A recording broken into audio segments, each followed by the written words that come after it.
welcome back. I'm Christy. And I'm Clari.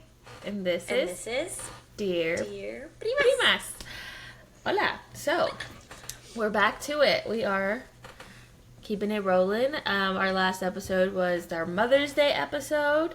We hope everybody had a good Mother's Day, even though this is they recorded before. So, just full transparency. Okay.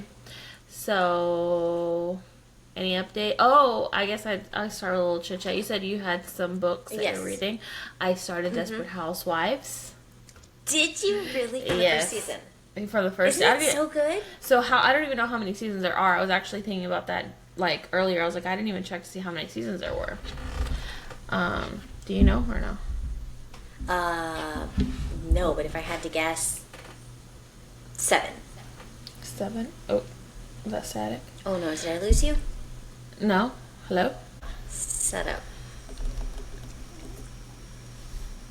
Let's see if I could Google it on the computer. Oh, 8 seasons. Ooh. Okay, so wait, what season are you on right now? So close. I'm on season 1. I just started yesterday, or the day before yesterday. Oh, okay. And I'm barely on like episode 5, but it starts off super duper intense. I'm like, what is happening? And why is she the narrator? Yes. Do you remember? Okay, so wait, go back a little bit on why you decided to start it. Even though I said that was like the show from the other one, but you sent me a TikTok that said. Yeah, it was, I don't even know who was interviewing, but they were interviewing Kerry Washington, and she was saying that she may be having in the works, like a follow-up series, right? A follow-up series, I think, Wisteria Lane, which is the road that they live on, now that I know that. Yes. So, love all things Kerry Washington, so I'm like, alright, this is a sign. Because I think somebody else, another prima, may have also mentioned Desperate Housewives or something, and then you had, and then I saw that, or maybe I saw talk about it, and so I'm like, okay, let's do this. And yeah, it's so good so far. Very scandalous. Having an affair with a high schooler. At first I was like, oh, he has to be in college, but then I'm like, yeah, I don't know why they didn't just like bump his age up a little bit. That would not odd, but yeah, I was like, this would not fly today. Wow, but yeah, it starts off really good. I guess my biggest question right now is why is she the narrator? If that's what happened to her, I think that's something later on. I don't know. Yeah, but I might have to rewatch it with you because I don't remember. Yeah, episode 1 is just boom. Yeah. But and I love all the characters so far. Of course I don't remember their names, right. but I'm liking it so far. But I definitely don't have as much time to just watch stuff as I once did, because I would be flying through season 1 by now, but I'm barely on episode 5 or something. Yeah. But I think they're 1 hour episodes. They're pretty long. Yes, I did know that. Yeah. Yeah. You know, I forgot to mention on the Rot Day, and I want to say how sorry I am, but I have been a big Bravo watcher, and that is like my go-to for all reality TV, most reality TV, not all, but I have been on a Bravo kick lately with Summer House, with The Valley is pretty good. There's 2 seasons of that. The second season just came out. Summer House, did I say Summer House already? Yeah. Oh, okay. Which you've talked about in like previous episodes, but yeah, you didn't bring it up on that one. I saw on Hulu they have the Villa, Vanderpump. Oh yeah, I haven't watched that Villa one. Or something. I haven't watched that one. Yeah. But there was Vanderpump, which was really good. And I think Stassi, she's coming back on Vanderpump Villa, is what I've seen. I don't know. But I guess I can say what I've been reading. These 2 books were so good. So I'll start off with Abby Jimenez, which the one that I told you about first. I took this one to the beach with me. So good. It was so good. I cried a little bit. What's the title? Say You'll Remember Me. Oh, yeah. Say You'll Remember Me by Abby Jimenez. Okay. It's so good. Of course, like, a little rom-com-y, but there's always a lot of, like, she's got a lot of depth to her rom-coms. It's not just like a cheesy rom-com. There's always underlying things. And then Blue Sisters. This was a really good book. Like, I liked the the message behind it. The sisters, they're like estranged and then they come together. It was a good book, both of them. Nice. Yeah. And those are you just finished both of those? Oh. Yeah. And then if you're watching, I keep looking to the side, there's this little baby over here. I am here. Pissed. He said, let me reintroduce myself, or let me introduce myself for the first time. He's upset. Let me see if he needs his little burps. But Adrian says he sounds like a little French bulldog because he has like Antonio never had that, but he just all night, and it gets worse when he's like not trying to sleep, but before he falls asleep or wakes up. This is a perfect segue to what this episode was going to be about. It was going to be things Clari, now being a mom of two, and what that looks like, what the transition has been like, how she's navigating it, and I mean, we can start with the birth story. We can start with bringing him, however you want to start. Yeah, I can like skim over the birth story just a little bit. So if y'all have been listening on a lot of episodes, I kept saying he might be here, and he never got here. So I think it was around my 38 or 39 week appointment, I decided that I'm just going to get on the list for an induction, just so we wouldn't wait till last minute, because sometimes they don't have the availability, and lo and behold, I didn't want to go to 41 weeks. So I did want to wait till at least 40. So we set it to like 40 and like 4 days or something, like 40 and a half weeks. And so, I couldn't set the date, but I told my doctor, I want it after 40, a little bit closer to the 41, but not past 41. And so they were able to make that happen. And so we got the induction date set for April 11th, which was a Friday. And then after that, once I got a phone call that was happening, I was like all in my feels. I was like, am I rushing him out? Like, what if he's just not ready? Like, all the things in my head about it. I'm like, what if he just wants to come out on his own time? Da da da da. And I wasn't like extremely uncomfortable or anything, but I was just like, I just didn't want to go to 41. I was like, let's just, or past 41, like Antonio.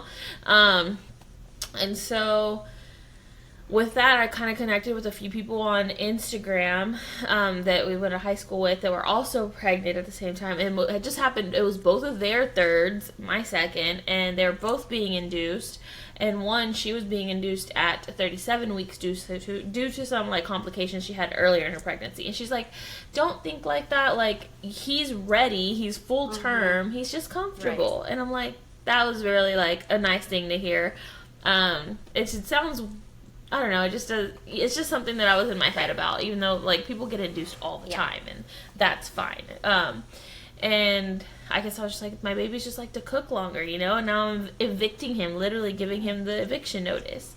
And so we got induced, and I was still kind of hoping like maybe he would come on his own, but literally like that last week from 39 to 40, week 40, nothing.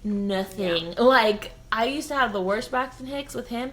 After that, nothing was happening. I'm like, oh, he really just said, you know what, I'm just going to stay here. And so, he's very jerky with his head. He thinks he's like a big boy. He wants to look. Yeah, you hear me talking? He wants to be wide open. Let me see. Let's see if I can. Look. Yeah. Hola, Primas. He has the old man little haircut right now. I can't get over it. It's so thin at the top, and then we got Party in the back, his little mullet. But anywho, so say what you once did I got over with that the day before you got induced. Oh yeah. That was cute. So that whole like last week when before, or even when I had the induction, we were still kind of like, okay, any day could be the last day that I'm talking is going to be like the only child. So we went out to eat a little bit more than we never hardly go out to eat, but we went out to eat, as a family of 3, and The last day, for sure, once we made it to Thursday and it was still not here, we had a complete no day, a complete Antonio day. So we met up with my mother-in-law and started off with the breakfast with her, and then we took him to the zoo because he loves the zoo. And not the Houston Zoo, it's the Houston Interactive Zoo. Yeah, aquarium. An interactive zoo, which is like a lot smaller but way more intimate. And we just tried to do like all of his little favorite things and just made him like the little star of the day. And that was like our last outing, and I was exhausted by that end of that day. So I'm like, maybe he'll come out now, but he still didn't.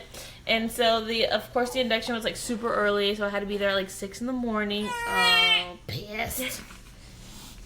He's never like this, guys, I promise. He just sleeps all day, but now that Mama's doing something, we'll see if he wants some. So it was early in the morning, and I'm like, how does anybody sleep? Like, knowing that the next morning or the next day you're having a kid, like, what? And so I probably got like maybe 4 hours of sleep. I don't even know. And I was up. I had set my alarm for 5:30. We had to be there at 6:30. I set it for 5:30, but we're 10 minutes down the road, and got up at like 5:04. And I was like, well, yeah. I'm like, can't go back to sleep. I just got up and just started getting everything, not even everything ready because everything was ready, but just last minute things, you know. And so anywho, we got there. They checked me. I was still like 2 centimeters, 2.5, I think they said maybe, which was what I had been.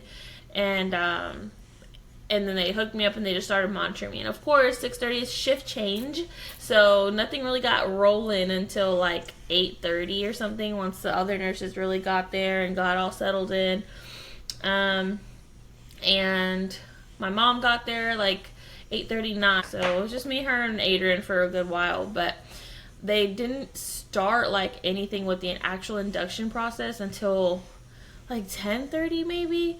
And it wasn't even like the Pitocin. It was just like they put something in my cervix to kind of open it and soften it even more, which it was pretty soft already. Like everything was good there. It was just my dilation was just taking longer. But I was having the contractions there. They had me hooked up. And so then finally got to 3 centimeters with that first medication. And then they started the Pitocin. And that's like, and I was like, that probably was... like, was it like noon or 1? I feel like it was like 1 or 1:30, honestly. And that whole time just there, like not really, I wasn't in pain. I was like, the contractions felt like little bitty cramps. It wasn't like anything bad. But I was hungry. But thankfully, at least they let me eat like broth and jellos and ice cream and stuff like that. But other places, just ice chips, I could not imagine. Yeah. And so then...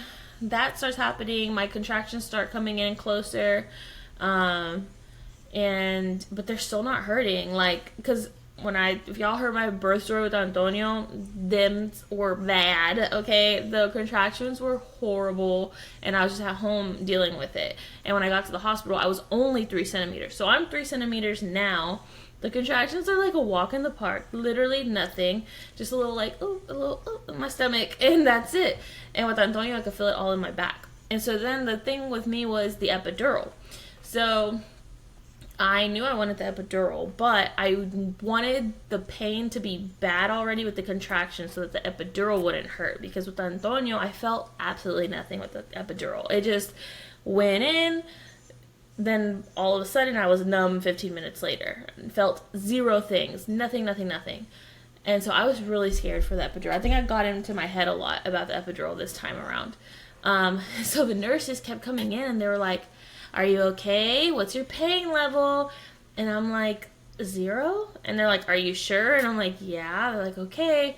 Well, we just want to let you know we have like 1 C-section that's about to start. So, if the anesthesiologist gets caught up and you can't, like, you gotta wait or whatever. And I'm like, okay, well, I'm okay right now.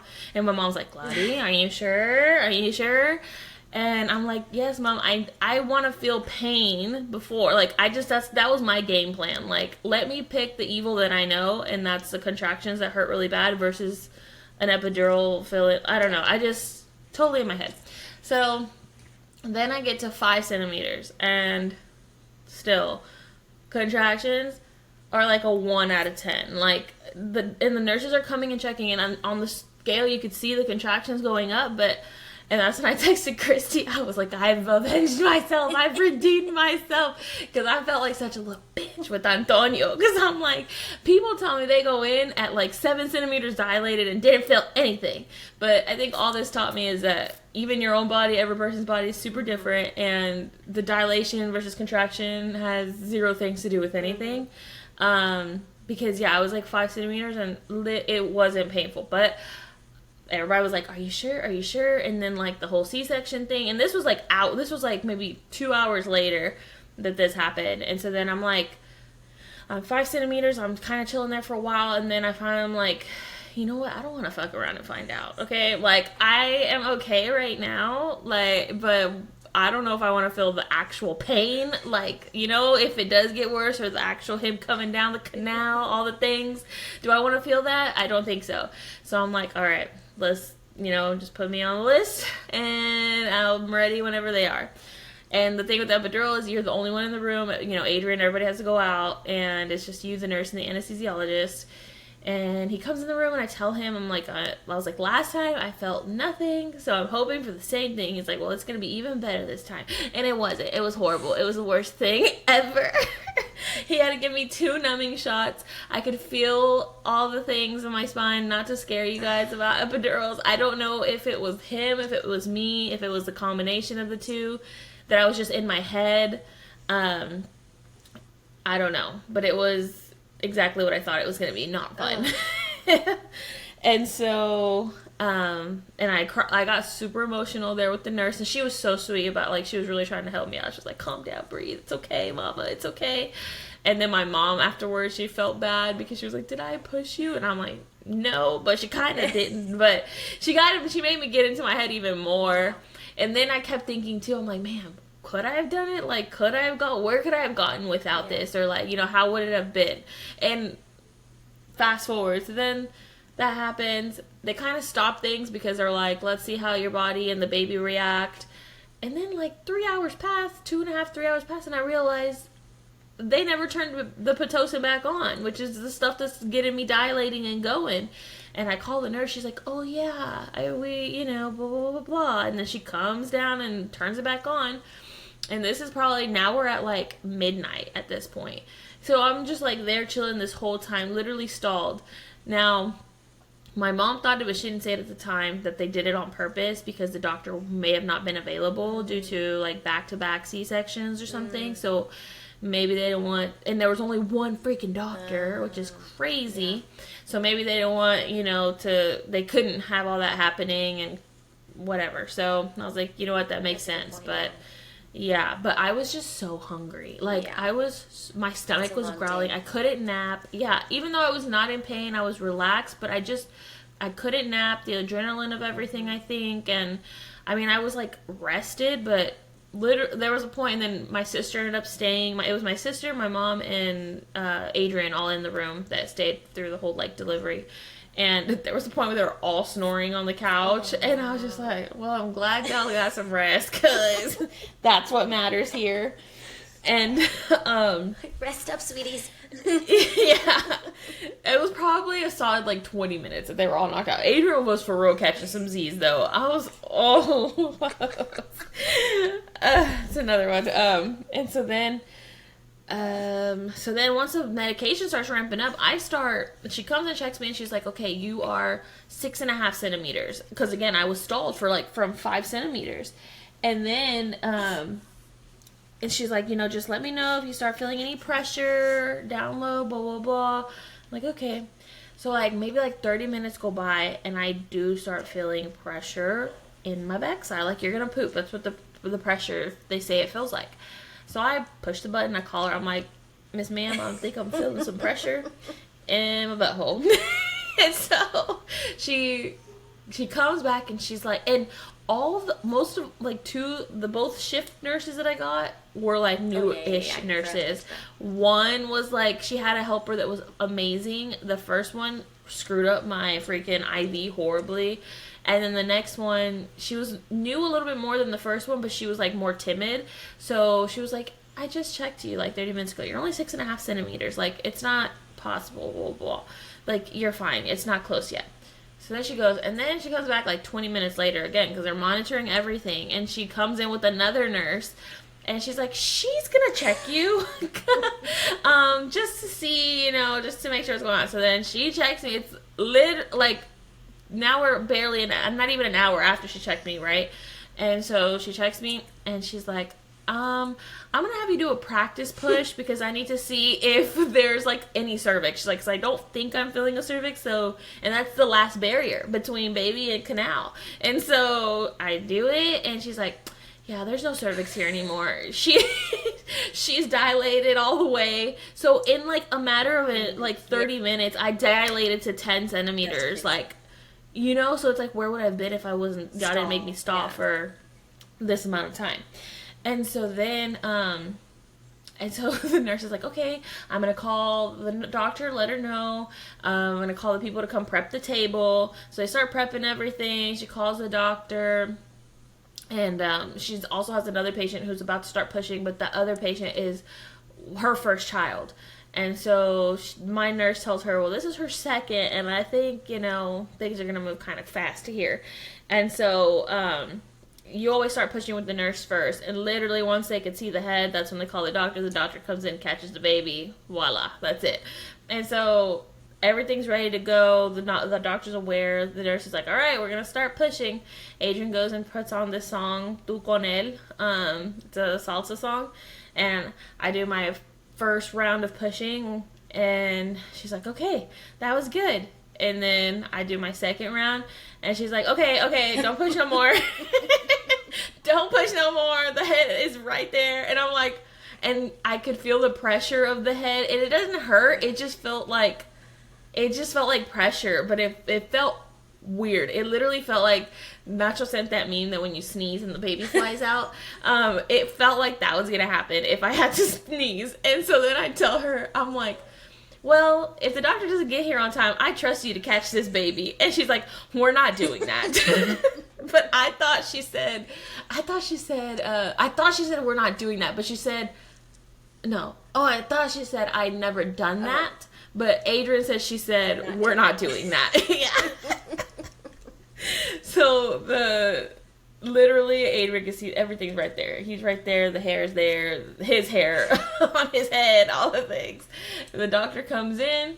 I push one more time, and he just slides on out. So the song that he put on wasn't even over by the time baby came out, which was amazing. That's like the only thing that I prayed for, which I probably should pray for more at this time, but was that my pushing was gonna be super quick and easy. And it was like 5 minutes maybe, and it wasn't like a pushing for 5. It's just like the total start to finish. So yeah, he came out 7 pounds, 15 ounces, almost, or 14, whatever it is, to almost 8. Yeah, exactly.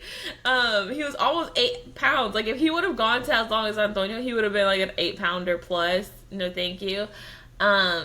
So yeah, all that was, once he was here, that was easy. I was not like as exhausted. I was just hungry. I wasn't exhausted like I was with Antonio. And that was the birth story. That's how he got here into this world. And he came out perfectly fine. Everything was good. All his, like, blood work, no jaundice, no nothing. Antonio had, like, a little bit of jaundice that they sent us home, but we had to go back the next day. He had nothing. They sent us home after 36 hours. So he was born on, like, Saturday, 4 in the morning, practically. We were home by Sunday, 3 p.m., 4 p.m. So crazy. Nuts. What's crazy is when I remember, like, when you were telling me all of this after, whenever I went to go visit, I'm like, I feel like I was, like, learning all of this as a first time, like, you know, because I didn't go through the natural birth of all of this. So, like, hearing it and, like, just, again, being told all the steps, and I'm like, it's crazy. Crazy. Yeah, I know. What the body can do. Wild. Yeah. And so I guess so even looking back then, I'm like, well, if the pushing would have been that easy, maybe I could have done it without an epidural, you know, like. Yeah. But, you know, maybe number 3 will be a water birth at home. Did I talk about that the week on another episode? The week before my induction, or like a few days before the day of induction, when I was at the library, and there was me and this mom were talking about our birth stories, and there was a third mom that was like listening, and then she chimed in that her number 4 was an at-home water birth because it was COVID year. It was 2020, and the doctors told her that she was gonna have to be in the room by herself, like. Yeah, and so she was like, screw that. She's like, 3rd trimester. I looked up like the midwives, the doulas, whatever, and I found somebody that would take the team that she got was like they only took patients if they lived within a 10-mile radius to the hospital. Oh, that's right. I'm like, that's good. Yeah. That's reassuring that they have that, and that in all of that person's experience, over like 200 births that she had done, only one ended up going to the hospital. But she was like, the mom was like a bodybuilder. And so the baby was having a really hard time descending, which kind of backs up my theory about the tighter your core, the more in shape you are, you may have a little bit more trouble like pushing him down the canal, because because it has really not much to do with your what is it called, the pelvic floor? What is it? I think so. They use it in Pilates all the time. Pelvic floor sounds right. Yeah. But anywho, so I'm like, wow, she was talking about how just amazing and natural it felt, and like all the things. Ooh. And I kind of want you to experience that for us.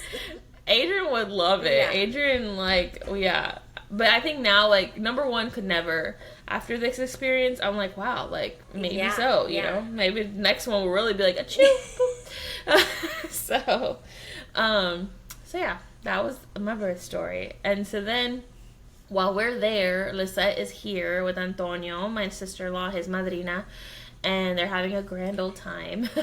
But he did get to make it to the hospital to come meet him, and we kind of just like had Santi in the corner in the bassinet, asleep. Like, he just slept. Like, he was a great baby in the hospital too, and we just left him there. We kind of paid attention to Antonio, and but it took really long. It took like 20 minutes, and he wasn't like, where's baby brother? He was just like playing. They gave him a coloring page to do when he got there, so all that. So it wasn't until Lisette was like, okay, like, where's the baby? Because I didn't want to be the one to be like, hey, here's your brother. You know, we wanted to make him feel like he was still you know, and not all the focus already on baby. But he was really excited, like, or he was like shocked. I think he was like in awe, but he like looked and he smiled, and he just, you could see him taking it all in, you know. There was no hitting, there was no craziness that occurred. It was more so he just looked like, whoa, wow. This is a baby. This is baby brother they've been talking about. Like, where did he come from? And we took pictures. Like, he did, like, hold him on the pillow, and he did really good, and he was just smiling and just like being super gentle and like looking at him. And but Lisette said he did have a little meltdown when they got home, but he was also like running on no sleep. They were just partying their butts off. But that he was like screaming for mama, dada, like once they got home from the hospital, and she was like crying too. She was like, I don't know if he like really knew what was happening, or if he thought like they were just like gonna stay there and he wasn't gonna. And so she got super emotional, but she didn't tell us until like way after. But I mean, we got home like right away, thankfully, and I mean, he did really well with him. Now he's a little too comfortable. You know, the 2 under 2 is a thing. He's not like, he doesn't try to hit or throw things at him, but he is just, he doesn't know his strength, probably. Yes, it was someone used it on TikTok earlier. It was like the aggressive loving or something, that like his thing is like he likes to pet his head, and we're like, please stop touching his head, please stop touching his face. And then like when he tries to like give him a kiss and he's like lounging on the boppy, he like will put his hand like on his stomach and so he's like so it's just things like that we're like on high alert for. He has learned, he does try to put the chupon in his mouth. He's been really successful a few times, but it's just little things like that are like you know, that I'm on edge. But I will say, I think where Antonio's struggling the most is when family comes over to visit, and the attention's not all on him. He does act out a little bit more. Yeah. So then when it's just like me watching him, or you know, Adrian there with him, and of course he will like want our attention to play with him more, but And thankfully, Santi's been so great that all he does during the day is sleep, and so he doesn't need that constant attention. He's not a fussy baby, thank God, because if not, it probably would be a whole other story. Because Antonio still gets a lot of that one-on-one time, you know?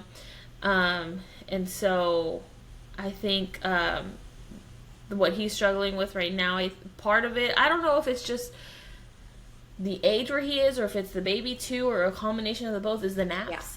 You know, like he loved his little one nap that he took a day. And we had we're going to go, I'm going to read you this short little book. I'm going to dip out. He would put himself to sleep, even if it took 15 minutes. He was in there talking, babbling, whatever, and then he'd go to sleep. Now it's like, we had 3 good days. Today was not a good day. I may have started too early. I don't know. I'm just trying to figure it out. Because he's fighting his naps, his nap time. His normal nap time that he... Yes. Okay.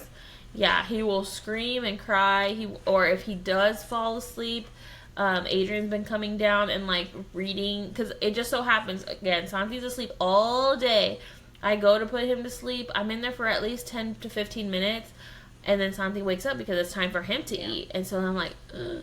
And I will take him in there sometimes, like if I can, but I can't read the book because I have the bottle and I can't flip the page. It's just, so Adrian, if he's not like on a work call, he comes down and he reads him, but even he reads him for like 20 minutes, and we're just not used to that with him. And until he falls asleep. And there have been a few times where I just finished reading a book through the monitor, and that worked. Today, nothing was working. And so I was telling Christy, I was like, I know usually during all his fights, he ends up falling asleep about 1:32. So I'm like, and he used to fall asleep at like 12:30. So I'm like, well, maybe he's just wanting to later his nap time. That's part of it. And if we start too early, shit hits the fan and there's no going back.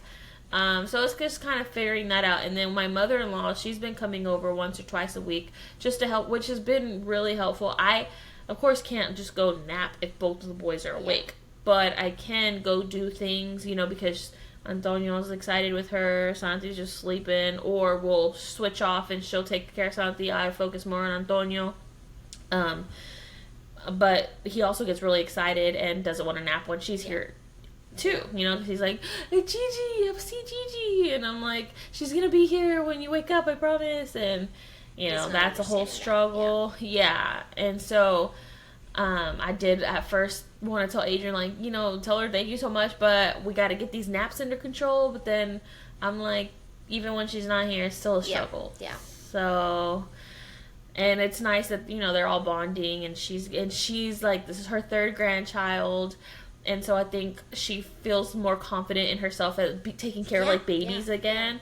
And so I think she wants to be more involved with Santi, because with Antonio, she was, like, a little nervous. And then as he got older, she got more comfortable. And then Vinny, she's been super hands-on with him. And so now I think she's like, all right, I've got this. I remember, you know, it's like riding a bike. And so I'm like, okay, well, I don't want to, you know, if she's coming over and she truly is helping, I'm like, let's just keep it going. We'll just deal with it. So it could be a lot of things. I know a lot of kids like to drop their naps, you know, and he's not in daycare. And so I think a lot of times that's why it prolongs, because they see everybody else still napping. And so that's been, I think, honestly, that's been the toughest part, is because his nap is my break. Exactly. That's your one kind of moment of... Exactly. But we have like we have a good system. Like, I do all the nighttime with baby Santi. I'm pumping. I'm not nursing him. We'll do like 2 nursing sessions maybe, and it's not even like a whole feeding. It's just so I think it helps my supply. But I do all the nighttime with him in our room. So Adrian kind of wakes up a little bit, but and then Adrian wakes up with Antonio, which is usually like at 7:30, and he does like the 7 to 9. And sometimes a little bit more. I think he's been pushing back his meetings, like, to start, which has been so helpful. Because I go back to sleep, and that extra 2 hours is amazing. Yesterday, there was a whole freak out with the dogs in the morning, so I got up when I heard everything going on at, like, 8 a.m., and it made I was so tired. We had the doctor appointment, and that's when I told you when Antonio finally crashed, I had to crash. And, but that just goes to show how much, like, even that 1 hour that I miss, because so I will sleep in until 9, and I don't have my alarm or anything. If he don't come tell me, then, or I can hear he'll open the door and kind of let me hear them, getting, like, it's time, then I'll wake up, but you're out. I can sleep. Yeah, but me and Santi are asleep, and I do let him sleep on the bed next to me at that point, because I'm like, we're gonna get this sleep, okay? But during, like, the night, he does sleep in his little crib next to us. And so that's been super helpful, I will say. And I know not everybody has that luxury. And if you don't, I'm so sorry, because it's tough. It is tough out here. And that's that he sleeps good. Like, so, like, the routine is, usually, that's probably why he's pissed, at like 9:30, he's ready to be in his crib in the dark, Santi is. And he will sleep from 9:30 to 1 a.m. sometimes 2 a.m. Wow. But I don't go to sleep until, like, midnight, because I'm like, what's the point? Yeah. Like, I still have to do so many... Yeah, I have to do so many things at night, too. Finish washing the bottles, do my last pump so that I don't have to pump, like, at, X amount, so I don't have to pump super midnight, whatever. And so then by the time I do a last shower, it's midnight. Yeah, and I'm like, well, let's just... And sometimes I'll fall asleep, and then he'll wake up at, like, 1:30, and then his next wake up is about 4:30 or 5. And he is a good, like, let's eat, I'm going to change your diaper, finish feeding you, sleep, go back. We haven't had any witching hour at night yet. Yeah. So, that's been good. So then and I'll pump the second time he wakes up. Okay. If I can. Sometimes I'll try to latch him, but he is pissed. That's one thing. He's impatient, okay? And he's like, what is this? Where's the bottle? Or I feel like that, when you go without pumping, and then I think when it comes out, it may come out too fast. So he's like, waterboarding him and stuff. And I would like to, that is a time I would like to latch so that I don't have to pump, but, he's not cooperating very well. So we'll do it for like 5 minutes, and he's like, all right, I'm over it. Where's the bottle? So that's where our little routine has been. And I think that's working for now. Yeah. Adjustment. Family. Oh, I will say with, so, like, I feel more guilty, since he's such, like, a chill baby, I feel more guilty about him than Antonio, because Antonio still gets a lot of one-on-one time.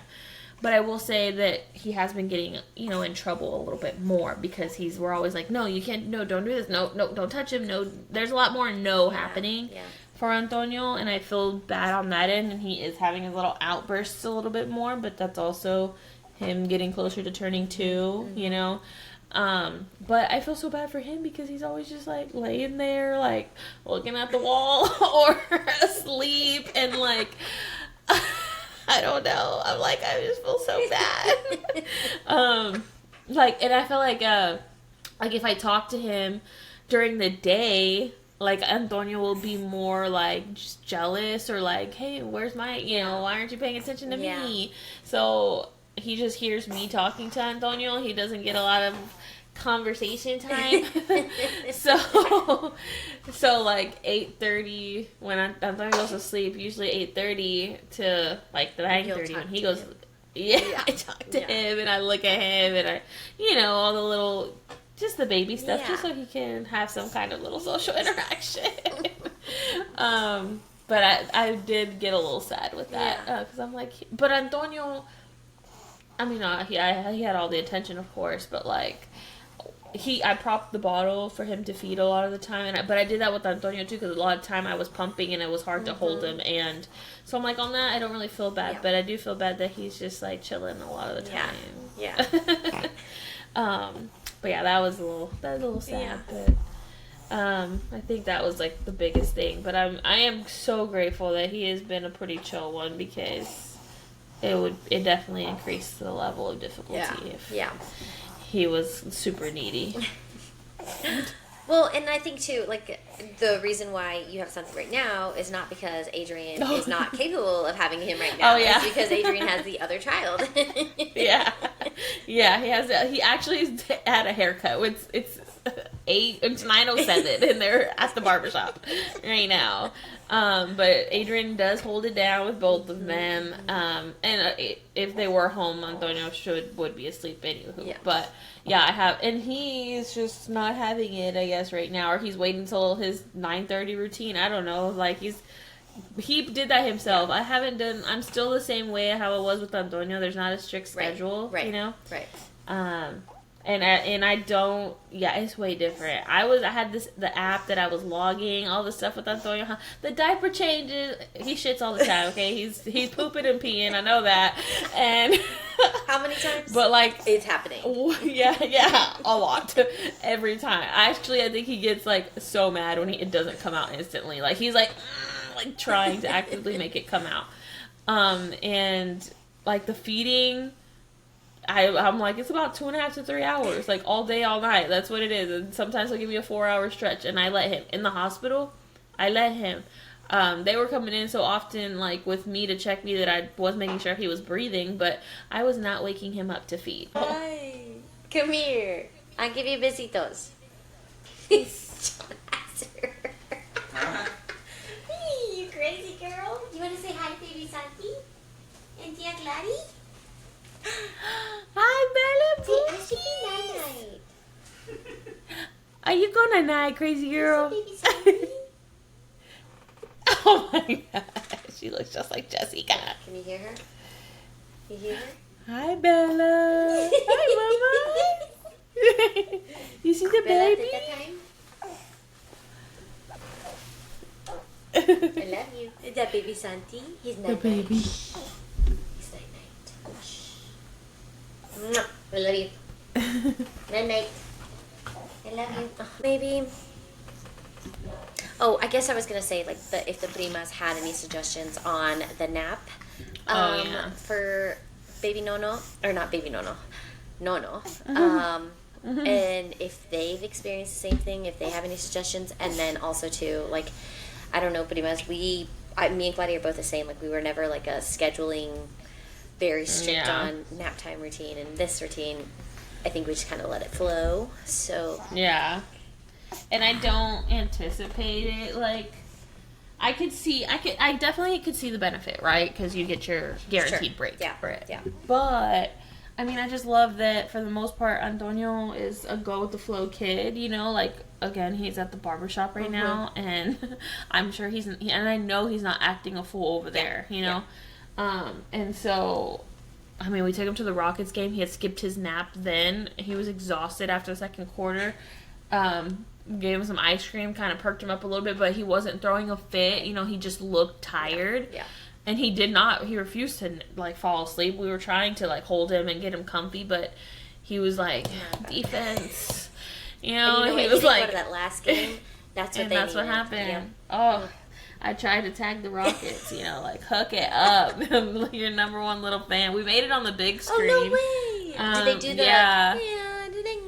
They didn't do that one, but all the times we were actively trying, we never were successful. And then it was a time where, I don't know what was playing, but I was just like, Antonio was clapping my hands for me, and we were sitting here, and Adrian was feeding him the Dippin' Dots, and then the neighbor, who's also like a season ticket holder, like, shoved me, this man, he's like, you're on the big screen! And then by the time we, like, looked, then, we saw, and then they panned away.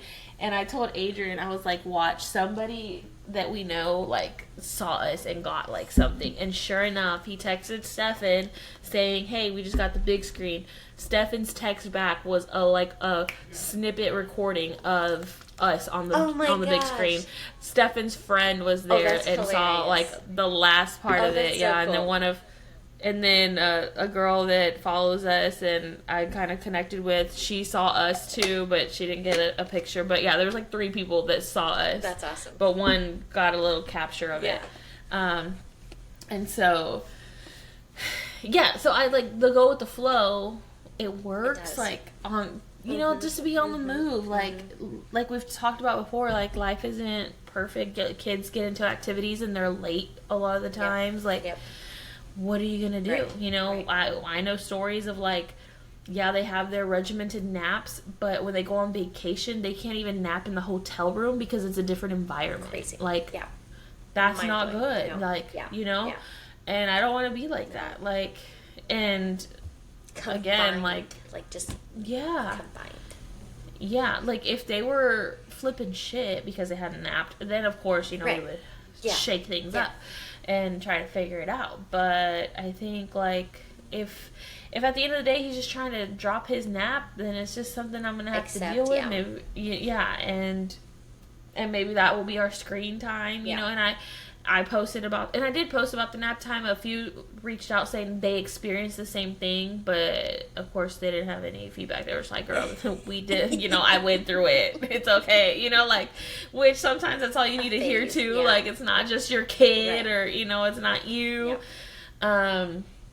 And then, and I posted about the screen time, you know, a little bit more screen time. Could this be why he's having a little bit more meltdowns? I think yes. And I also think sometimes we need it, you know, and but I will say that like today was a screen time day because he did not nap and I needed to get stuff done. And I think the good part about like having a kid that's not accustomed to screen time is when you use it, it actually works because you want them to sit there and watch whatever it is. I don't care if he looks like a zombie watching it, because that's the point, you know. I need to get stuff done. And the second that he starts moving around and playing, I turn it off because that's not what we're doing. It's not a background thing. Some people swear by that, but I feel like I'm using it as a tool, you know. And so that's been helpful in the times that we've needed it. And then when we do have a heavy screen, because sometimes it's a little heavy, you know. Sometimes it's a morning and then sometimes it's a midday, and then all right, we gotta finish. I gotta cook dinner, and it's not a day that I have the patience to help you cook with me, you know.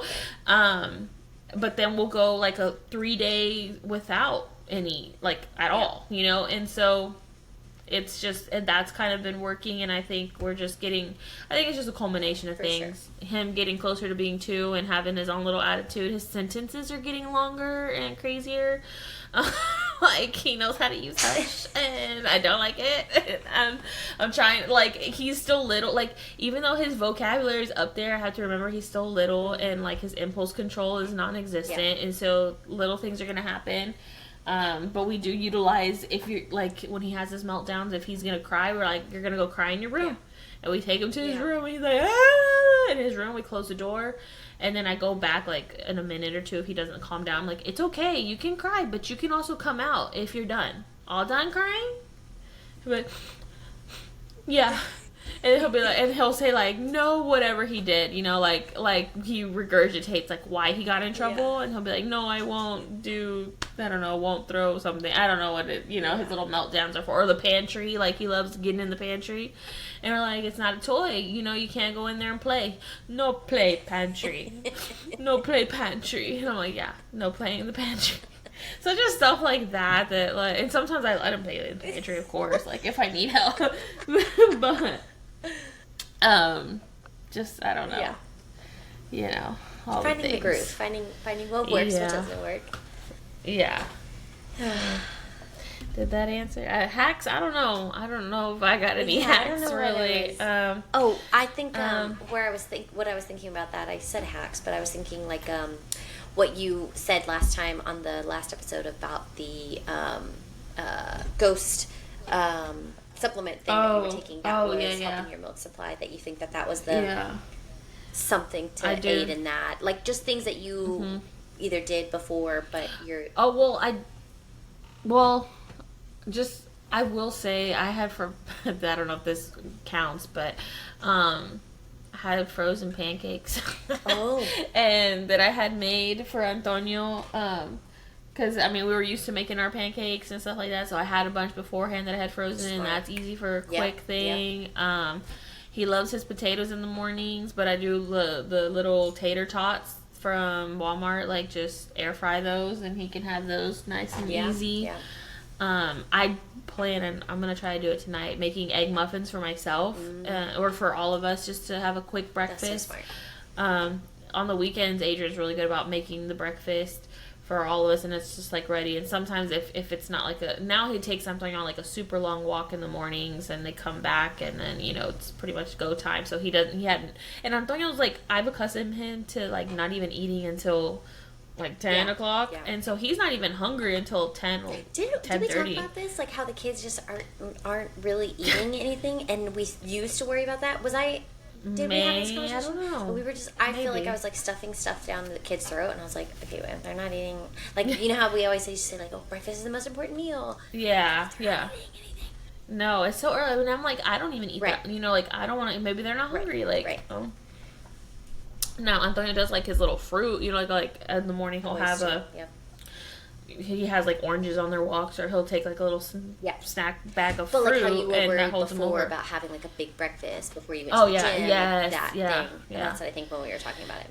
Yeah, and I think also then, like, I was worried because they're starting their journey with food, and so you want to have things available so they can get accustomed to it, but I don't know, eventually, clearly it dies off, so, yeah, don't stress out, I guess, I think they're gonna let you know if they're hungry, for sure, but, you know, as a first-time mom and wanting him to get used to food and all that, I was definitely in my head about it, but I don't eat till later, and it's just something, I would always feed him before me, and he would still eat, but again, him before me is 10, I would, like, have my breakfast at, like, 12.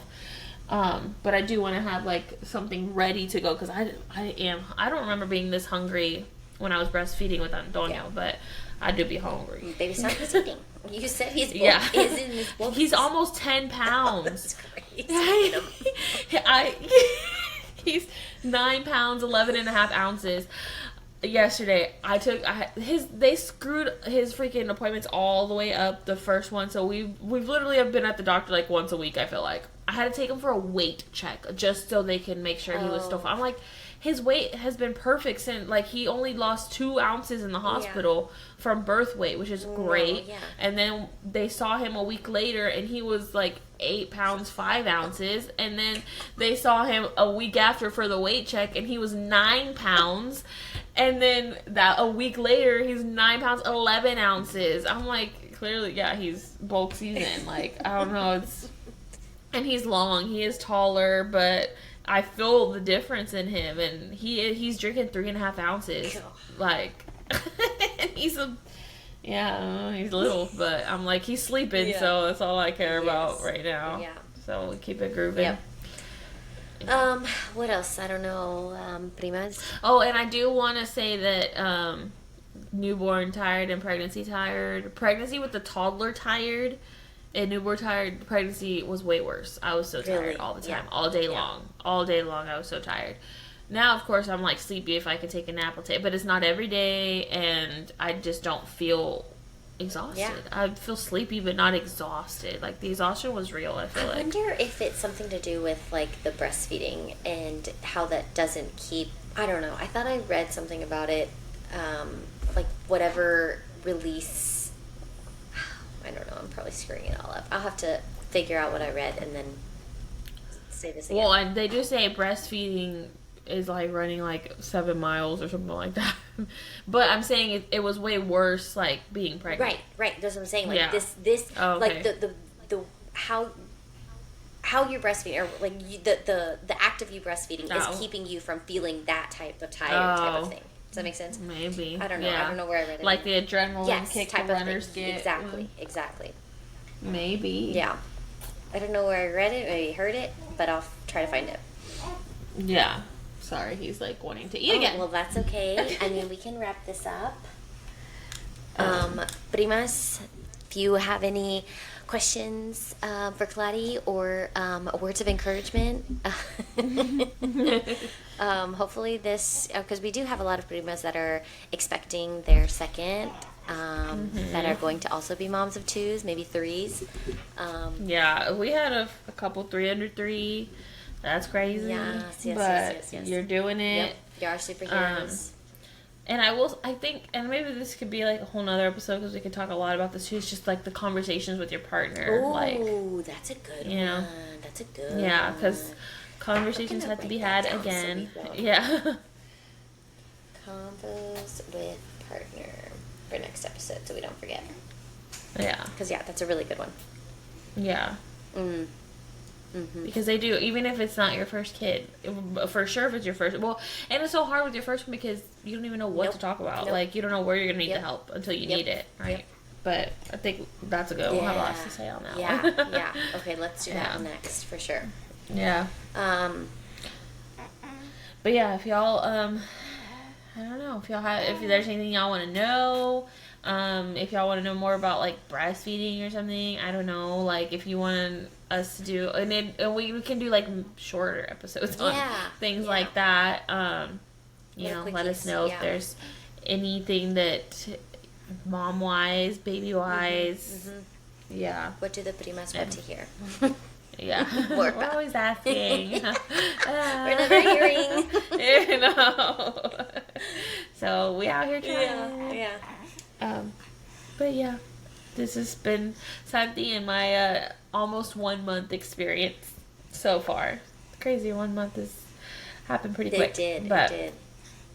Yeah. But I do say, I think, the second time around, it's kind of just, I think you even more so go with the flow even more if you were already then, because you just do, like, I remember with Antonio, like, stressing out around, like, the 4 month.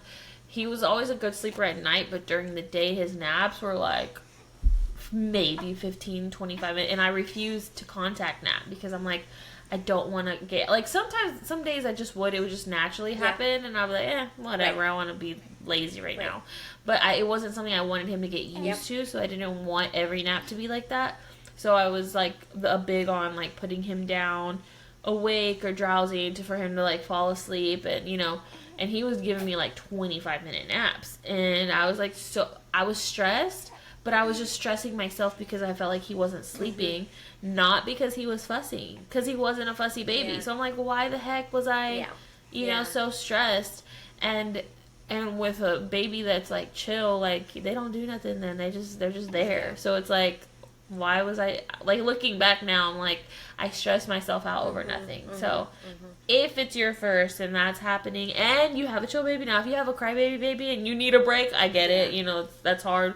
Maybe go take a drive, honestly, sometimes. Like, not every time, but if you're able to do a little drive, if they like the car seat, go through the drive-through and have your lunch in the car if you can while the baby sleeps, just to have that one little break. But if they're not a fussy baby and you're just stressed because you think they're not sleeping, don't stress out about it. You'll be okay. As long as they're growing, you know. And so, sorry, I meant to say that earlier. No. That's a good but that's been my experience so far. Yeah. So we'll do little mini check-ins every now and then, but I think this would be the longest one for now. Yeah. If you're not following us already, make sure you're following us on Instagram, subscribe on YouTube. We finally hit 71. We're at 71 subscribers. We finally made it past the 70. Yes. We were at like 68, 69. Yeah. Finally over that 70 hump. So if you're not following us already on TikTok, Instagram, Dear Primas, on YouTube. YouTube, we are there, and we appreciate all the support. But let us know what y'all want to listen to, or if you have any questions, suggestions, holla at your girls. Well, until next time, Primas. Y'all take care. Adios.